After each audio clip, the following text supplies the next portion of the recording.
우리 지난 3주 전부터 누가복음 15장 말씀을 공부하고 있습니다.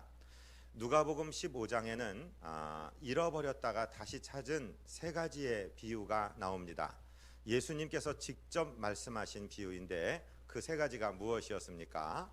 먼저는 100마리 양 가운데 잃어버렸다 다시 찾게 된 한 마리 양의 이야기. 두 번째는 은전 10개가 한 세트를 이루는 드라크마 중에서 잃어버린 한 은전을 다시 찾게 되는 이야기.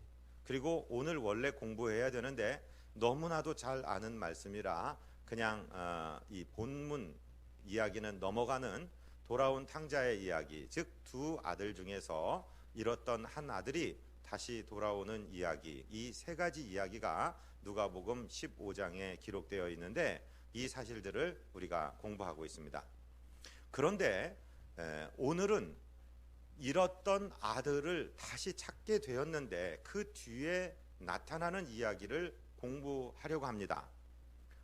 무엇보다 중요한 것은 이 비유의 이야기를 예수님께서 누구에게 하시고 계시느냐 하는 것입니다.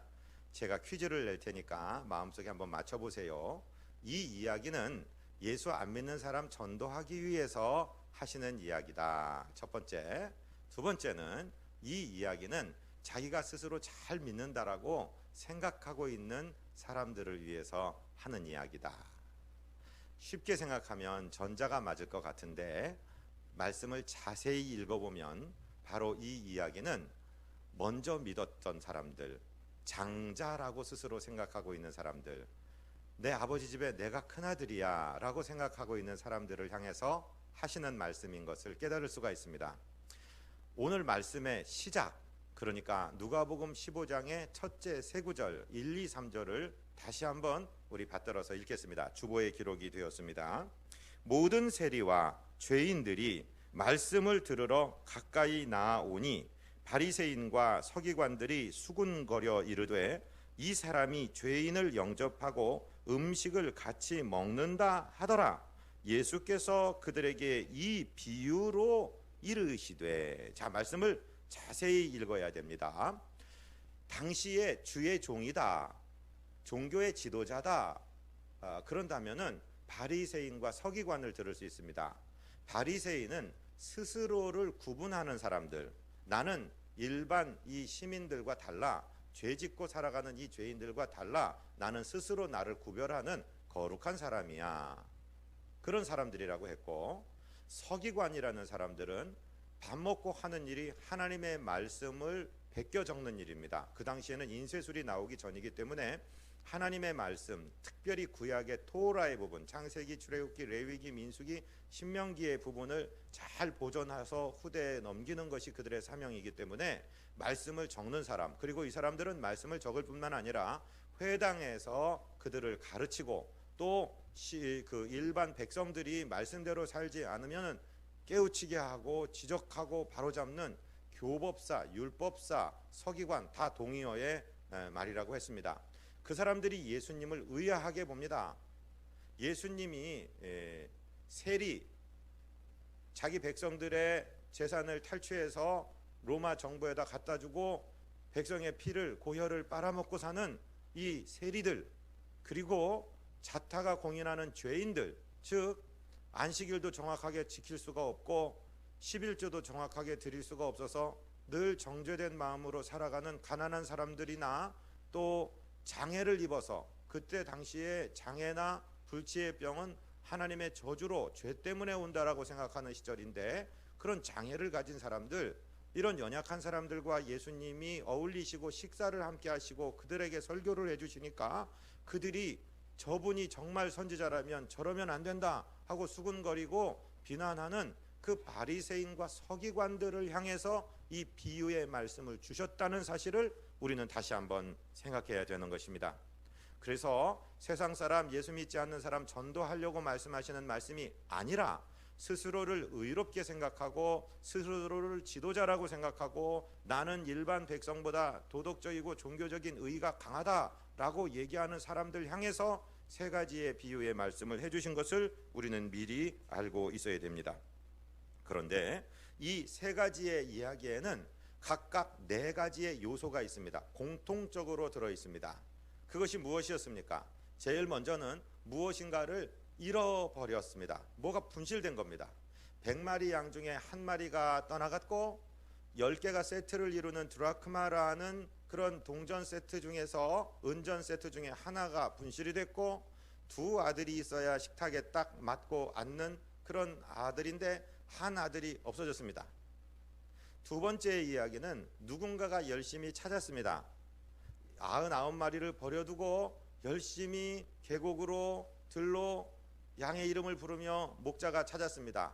또 은전을 찾기 위해서 등불을 켜고 빗자루로 집을 온 집안을 쓸면서 열심히 찾았습니다. 3번째로는 마침내 만나게 됐다는 것입니다. 잃은 양을 찾아서 어깨에 메고 돌아왔고, 그리고 열심히 찾다가 그 은전 드라크마를 발견하였고, 그리고 집 나갔던 아들이 돌아와서 만나게 되었습니다. 4번째 요소는 무엇이냐? 큰 기쁨이 있었습니다.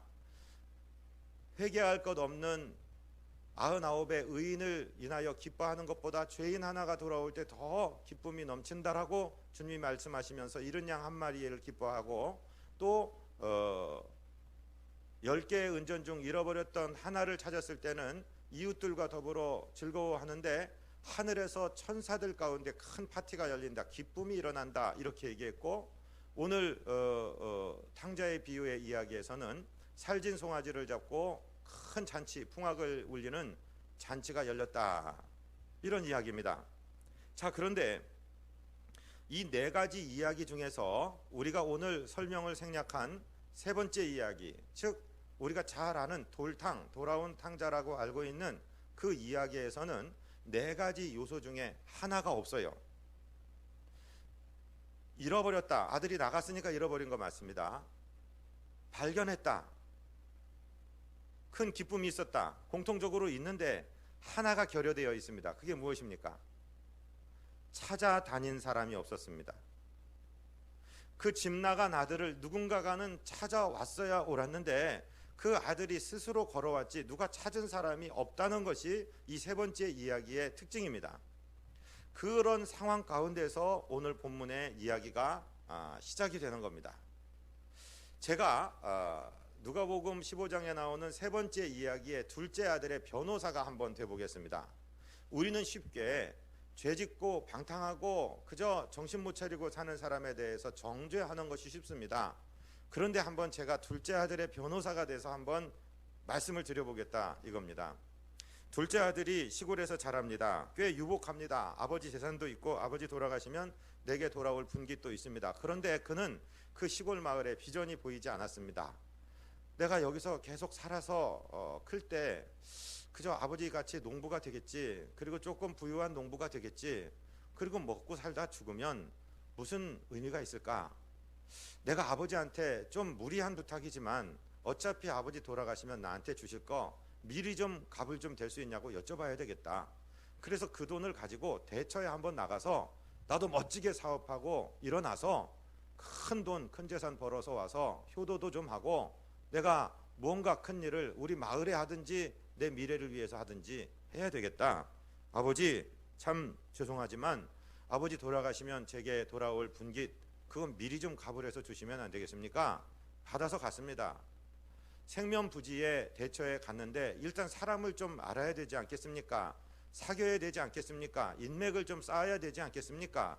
그래서 친구들 좀 만나느라고 식사 좀 하고 술 좋아하는 사람들 술도 좀 사주고 어떻게 하다 보니까 그만 사업도 시작하기 전에 많은 돈을 잃게 되고 이제 있는 거 다 털고 해서 사업을 시작했는데 하필이면 그 살던 마을에 IMF 같은 사건이 터져버리고 그냥 먹고 살게 된 게 없어진 거예요. 소망이 없어지고 그 동네가 내 토박이인 내 고향도 아니고 타지인데 어떻게 할 수 없어서 내가 좀 같이 어울리던 친구들 찾아가니까 전부 외면하고 만나주지 않고 어디 일자리를 얻으려도 일자리가 없는데 그들이 가장 천박하게 여기는 돼지를 치는 일을 좀 시켜달라고 하니까 월급 없다, 밥이라도 먹여주십시오. 밥 없다, 돼지 먹는 쥐염 열매 돼지랑 좀 나눠 먹어라. 알겠습니다. 그리고 하는데 이 돼지들이 마음이 안 좋은 돼지들인지 왜 아저씨 우리 양식을 먹냐고 그러면서 돼지들하고 경쟁이 붙은 거예요. 그래서 머리를 디밀고 돼지 쥐염 열매 좀 먹으려고 하다가 참 비참한 현실이 되었는데, 가만히 생각해 보니까 이제 자각성의 시기가 다가오는데 정신 차리고 보니까 지금 내 형편, 내 몰골이 말이 아닙니다. 그런데 과거를 회상하니까 정말 아버지 집이 좋았습니다. 아버지의 아들이 되었으면 좋겠는데 차마 내가 벼르기도 낯짝이 있지 입이 떨어지지 않는 얘기입니다. 그래서 스스로 얘기합니다. 아버지에게 돌아가야 되겠다. 내가 아버지 아들로 받아달라는 말은 내가 도저히 입이 안 떨어지니까 아버지 집안에 있는 머슴, 그 종놈들 그거 하나처럼 받아주시면, 그래도 우리 아버지 집에 그 종들은 시키는 일만 하면 펑펑 놀기도 하고 때마다 고기도 주기도 하고 옷도 입혀주기도 하고 장가도 드려주기도 하고 우리 아버지 마음 좋은 사람이니까 나도 그 종놈들의 하나로 좀 받아주실 수 있는지 좀 여쭤봐야 되겠다. 이렇게 하고 돼지 앞에서 이제 아버지에게 한 연설을 준비하는 겁니다. 아버지, 제가 하늘과 아버지께 죄를 얻었습니다. 아버지의 아들이라고 부름을 받기는 감당할 수가 없사오니, 이러면서 음정 조절도 하고 원고도 쓰고, 그래서 아마 돼지 앞에서 막 연습을 했을 거예요. 그리고 결국 결단하고 그저 상처 입은 다리를 질질 끌며 냄새나는 몰골을 하고 일단 살아야 되겠으니까 염치 없지만 자기 고향을 향해 돌아갑니다. 자기 집이 저 멀리서 보입니다. 그런데 웬걸 거기 누가 노인이 하나 달려오는데 보니까 아버지입니다. 아버지가 나를 먼저 바라보시고 이 냄새나고 이 실패하고 이제 몽둥이로 진짜 멍석마리를 해서 맞아도 할 말이 없는 나를 향해 달려오시더니 내 목을 끌어안고 입을 맞추시고 종들에게 제일 좋은 옷을 내어다 입히라고 말씀하십니다. 제일 좋은 옷은 상속자에게 입히는 옷입니다. 손에 가락지를 끼우라고 하십니다. 가락지는 인장 반지입니다. 발에 신발을 신겨주십니다. 신발은 자유인이 신는 것이지 노예들은 맨발로 다니는 세상입니다. 그 지역입니다. 신발을 신겨주십니다. 그리고 살진 송아지를 잡고 잔치를 준비하라고 하십니다. 이날 제일 승질 나는 사람이 큰아들하고 송아지입니다. 열심히 사려먹고 몸 가꾸어놨더니 오늘이 내 제삿날이구나 이렇게 돼버린 거죠. 말로 할 수 없는 은혜를 입었습니다. 기쁜 일이 되었습니다. 여기까지가 이제 우리 탕자의 이야기라면, 오늘 본문은 이 상황 중에 일어나는 또 다른 아들의 이야기입니다. 보통 이 이야기들을 잘 안 듣는데 주님은 이 이야기를 하시려고 앞에 세 이야기를 꺼내신 겁니다. 큰아들입니다. 들에서 일을 마치고 해가 뉘엿뉘엿 넘어가서 이제 돌아옵니다. 그런데 웬걸 자기 집에서 풍악 소리가 들리고 맛난 무슨 갈비찜 냄새든지 무슨 냄새든지 났겠죠. 그리고 막 음악 소리가 들리고 즐거이 떠드는 춤추는 소리가 들립니다. 그래서 종에게 물어봅니다. 저게 뭔 소리야? 그러니까 예, 도련님 동생 오셨습니다. 살아오셨습니다. 어르신께서 얼마나 기쁘신지 잔치를 열고 계시는 겁니다. 자, 그렇다면 마음이 좋은 형이고 듬직한 아들이라면 당연히 어떻게 됩니까? 아이고 그래, 이 녀석 어떻게 살았나 죽었나 고생 많았는데 건강하게 돌아왔단 말이지. 어디 원양어선에 끌려간 것도 아니고 어디 저 목장에 가서 노예 생활하는 것도 아니고 염전에 팔린 것도 아니고 돌아왔단 말이지. 그러면서 기뻐 달려 들어갔어야 되는데 이 아들은 그만 마음에 분노가 일어납니다. 오늘 이 아버지는 두 번이나 대문 밖을 나와야 했습니다. 한 번은 탕자 작은 아들을 맞아들이기 위해서, 또 한 번은 집에 있었던 탕자 큰 아들을 맞이하기 위해서 대문 밖으로 나와야만 했습니다. 오늘 본문의 시작입니다. 우리 28절을 같이 한번 읽습니다. 그가 노하여 들어가고자 하지 아니하거늘 아버지가 나와서 권한대. 왜 분노가 치밀까요? 왜 노가 일어날까요? 왜 그 좋은 날 남들은 다 잔치하고 춤추고 박수치고 노래하고 즐거워하는데 왜 이 사람의 마음속에서는 분노가 일어나는 것인가요? 이게 어떻게 보면 저와 여러분 혹시 이 자리에 모태신앙으로 뱃속에서부터 예수 믿고 주일날은 당연히 교회에 와서 지내는 거고 당연히 나이 되면 찬양대 서야 되고, 당연히 주일학교 교사해야 되고, 당연히 주방에서 봉사해야 되고, 당연히 기관에 들어가서 전도하고 애쓰고 나는 교회에서 살았습니다 하는 우리들에게 혹시 이 분노의 마음이 있을지도 모르겠습니다. 저한테는 답은 있습니다. 기뻐해야 될 순간에 마음에 분노가 일어나는 것입니다. 왜 그럴까요? 이 사람의 마음을 한번 분석해 보십시오. 29절을 우리 같이 한번 읽습니다.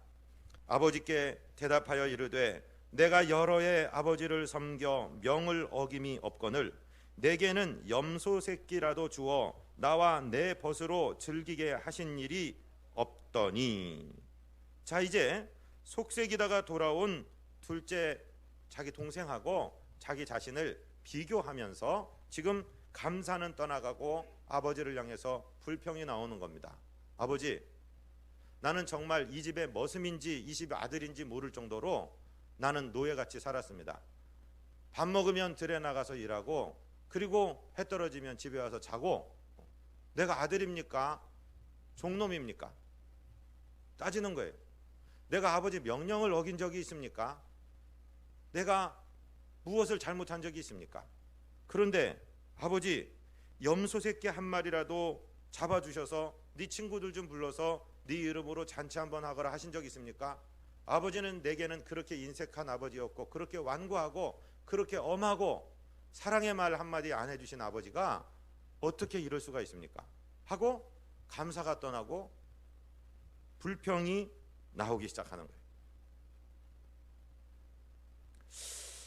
언젠가 제 친구 목사님이 솔직하게 제게 얘기를 해요. 목사님, 나 있지? 모태신앙으로 자랐어. 나 입에 술 한 잔, 담배 한 번 대본 적이 없어. 나 성실하게 살았어. 고등학교 선생님이셨어요. 열심히 안정된 일 하시다가 하나님 부름 받고 신대원 졸업하시고 목회하시는데 고생을 많이 하셨어요. 나 좀 불만스러운 마음이 들어. 왜 이렇게 어렵지? 왜 이렇게 목회가 어렵지? 왜 이렇게 우리 교회는 자립을 하지 못하고 정말 어렵지? 이런 얘기를 합니다. 혹시 우리 성도님들 가운데 이런 마음을 가지고 계시지 않습니까? 큰아들의 마음이 그랬습니다. 아버지, 염소 새끼 한 마리 저한테 주신 적이 없습니다. 뭘 해주신 게 있습니까?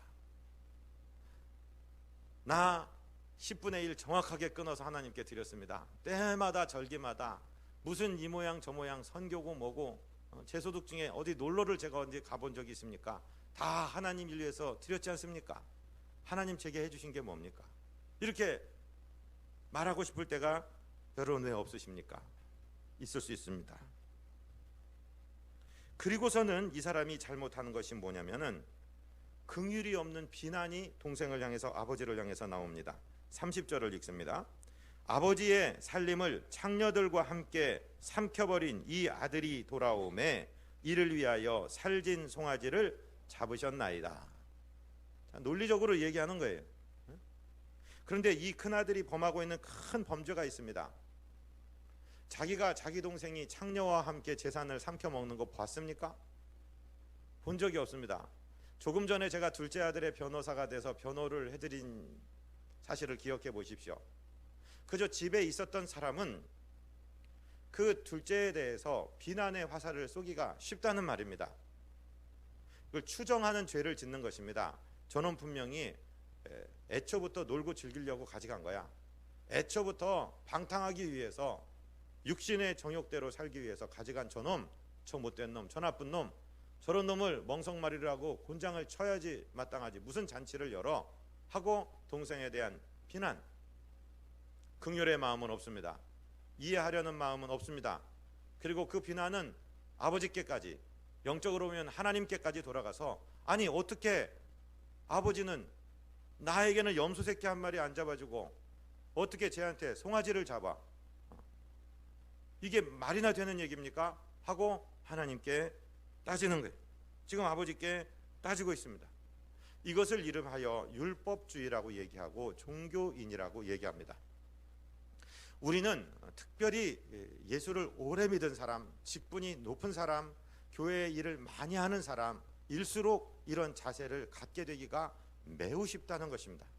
그래서 이름하여 우리들을 신바리새인이라고 부릅니다. 오늘 우리가 다시 한번 내 자신을 돌아보는 시간이 되기를 원합니다. 혹시 다른 사람을 향해서 비난의 눈을 뜨고 있지 않은지. 교회에서도 그럴 수 있죠.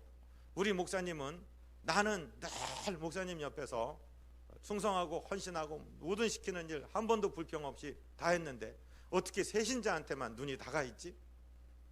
저 사람은 아직 술도 못 끊었는데, 아직 담배도 못 끊었는데, 교회 한번 구경하러 온 사람인데 어떻게 저 사람은 저렇게 사랑한다 그러고 나는 뒷전에다가 행겨쳐 둘 수 있지?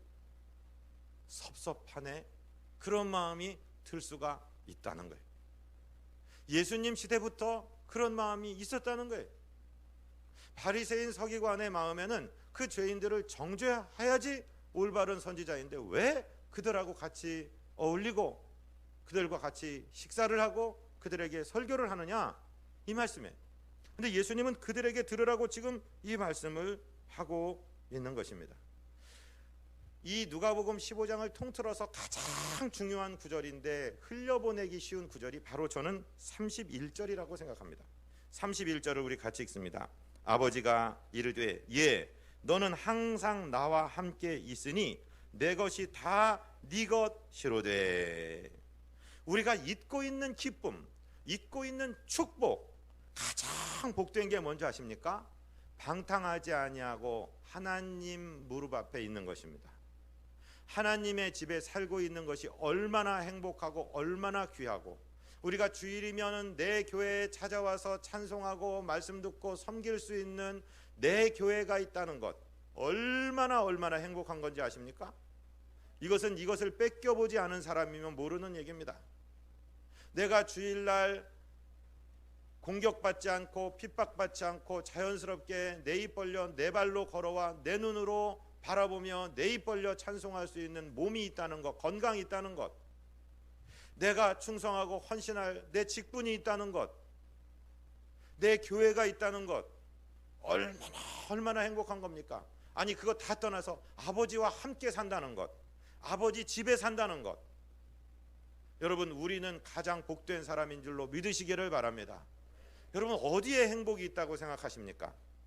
대한민국 국회를 보십시오. 국회의장이라는 사람이 소신 발언한다고 빵빵빵 개회사 20대 국회 시작하자마자 한마디 하니까 여당 의원들이 당신이 왜 개인적인 정치 소견을, 절대 중립을 지켜야 되는 사람이 말도 안 되는 소리를 합니까 하고서 여당 의원들이 우르르 나가고 서로 얼굴을 보지 않고 싸우고, 최고의 언론이라고 한 주필은 사임을 하고, 또 어떤 사람은, 어떤 높은 사람, 부장판사까지 된 사람들은 어디서 전화가 올까, 검찰에서 언제 오라고 그럴까 덜덜덜덜 떨고 앉아있고. 여러분, 권세가 그렇게 좋으십니까?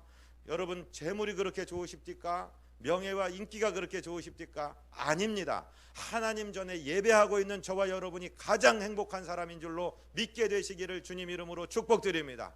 바깥에 큰 이름을 내지 않았어도 상관없습니다. 뭐 100억 1000억 모아놓지 않았어도 상관없습니다. 하나님이 도움이 없으면 한순간도 살지 못하지만 아버지 집에 살고 내가 아버지를 예배할 수 있고 주일날 지켜 주님 앞에 예배할 수 있고 무엇이든지 기도해서 하나님께 받고 살아가는 사람, 일용할 양식을 구해서 받고 살아가는 사람은 이 31절의 축복을 가지고 있는 사람인데, 우리는 내게 너무도 당연하게 주어진 이 축복이 얼마나 감사한 것이고 얼마나 귀한 것인지를 잊고 산다는 것입니다. 그러면서 감사하며 충성하며 영광 돌리며 기뻐하며 즐거워 살아야 되는데, 기쁨도 뺏기고 분노가 올라오고 감사도 뺏기고 불평이 올라오고 긍휼도 뺏기고 자비도 뺏기고 인자도 뺏기고 그저 불평과 비난과 그저 모든 쓴뿌리만 남아있는 우리 모습을 우리는 자주 발견한다는 것이죠. 사랑하고 존경하는 성도 여러분, 예배하는, 주일날 지켜서 예배하는 우리들이 가장 행복한 사람들인 줄을 믿게 되시기를 주님 이름으로 축복드립니다. 이거만큼 행복한 게 없습니다. 하나님께 기도해서 구해서 받고 주님과 동행하는 것만큼 행복한 게 없다는 것입니다. 그런데 우리는 때때로 가서 터지고 깨지고 거짓골이 돼서 돌아온 동생이 부러울 때가 있는 거예요. 걔가 송아지 잡아서 잔치하는 걸 보니까 그게 부러운 게 있는 거예요. 자주 부흥 강사들은 뭐 왕년에 주먹을 썼네, 폭력배 출신이네, 조폭 출신이네, 무슨 뭘 어떻게 하다가 돌아왔네. 그럼 그 사람은 멋있는 것 같고, 내가 늘 어려서부터 주님 전에 자라고 주님을 섬겼던 나는 초라해 보이는 때가 있습니까? 착각하지 마십시오. 늘 집에 있었던 그 아들이 진짜 귀한 아들입니다. 아멘. 우리가 누리고 있는 행복이 진짜 행복입니다. 이걸 알아야 되는데 그거를 모른다는 거예요. 그리고 우리의 참된 기쁨은 어디에 있어야 되는가 하는 생각입니다. 오늘 질문이 무엇이냐면, 오늘 말씀의 제목이 무엇이냐면, 저를 한번 따라 하십니다. 나간 자식 찾을 자. 누가복음에 등장하는 세 가지 비유 중에 잃어버렸다, 찾았다, 발견했다, 기뻐했다, 이 네 가지 중에 세 번째 이야기에는 빠진 요소가 바로 찾아다닌 자가 없었다는 것을 우리가 조금 전에 생각했습니다. 그러면 도대체 나간 자식을 누가 찾아와야 되었습니까? 생각해 보십시오. 이상하게 이 이야기에는 어머니는 등장하지 않습니다. 삼부자가 겸상을 했다고 생각을 해보십시오. 아버지와 큰아들, 작은아들이 늘 맛있는 식사를 했습니다. 야, 오늘 굴비가 나왔구나. 큰아들 이것 좀 먹어보게. 아빠 이것 좀 드십시오 하고 맛있게 먹는데, 어느 날부턴가는 작은아들이 없어요. 밥을 먹어야 되는데 이 노인이 된 아버지가 한 숟갈 뜨다가 그냥 숟갈을 내려놓습니다. 아버지 왜 안 잡수십니까? 이상하게 오늘 밥맛이 없네. 그리고 밥을 못 먹어요. 왜냐하면 아버지는 생각합니다.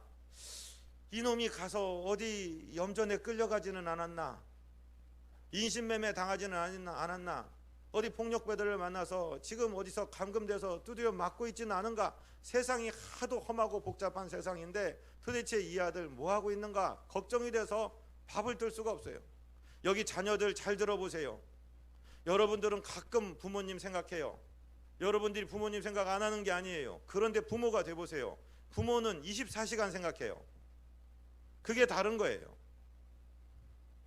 큰아들은 자기 동생에 대해서 비판이 되고 나쁜 놈이라고 생각이 되고 긍휼이 없어도, 만약에 이 사람이 정말 장남이 맞다면 그 아버지를 생각해서라도 일어났어야 됩니다. 종들한테 자기 농사일은 잠깐 맡기고 내가 한 일주일 어디 좀 갔다 옴세, 아버지 저 일주일 좀 어디 좀 다녀오겠습니다 하고 대처로 가서 그 동생 찾았어야 옳지 않습니까? 그런데 큰아들은 비판의 마음을 가지고 나쁜 놈, 못된 놈, 재산 팔아가지고 지금 방탕하고 앉아있을 그놈 하면서 미워하고 싫어하지 일어나서 찾아가지는 않았던 거예요. 하나님의 기쁨, 우리 아버지의 기쁨이 어디 있느냐? 오늘 본문 32절을 함께 읽겠습니까? 이 네 동생은 죽었다가 살아났으며 내가 잃었다가 얻었기로 우리가 즐거워하고 기뻐하는 것이 마땅하다 하니라. 하나님 아버지의 이 얘기를 들어보십시오. 죽었다가 살아난 놈이다. 내가 잃은 줄 알았고 내가 다시는 얼굴 못 본 줄 알았는데 만난 것이다. 이 애비가 기뻐하는 게 잘못된 것이냐? 마땅한 것 아니냐? 지금 아버지께서 얘기합니다. 저와 여러분, 늘 아버지 집에 있었다라고 생각하는 큰아들이라고 장자권을 이야기하는 여러분, 우리들 생각해 보십시오. 어떤 게 진짜 장자입니까? 어떻게 해야 되는 것이 진짜 장자입니까? 동생에 대해 긍휼이 마음이 없고 인자의 마음이 없어져도 상관없습니다. 정말로 아버지를 사랑하고 효도하는 아들이라면 아버지의 심정을 알아서 그 아들을 찾아와야 되는 것 아니겠습니까? 이사야 6장 8절이 주보에 기록되었습니다. 한번 읽겠습니다. 내가 또 주의 목소리를 들으니 주께서 이르시되 내가 누구를 보내며 누가 우리를 위하여 갈꼬 하시니 그때 내가 이르되 내가 여기 있나이다 나를 보내소서 하였더니, 이사야는 이 하나님 아버지의 마음을 알았습니다.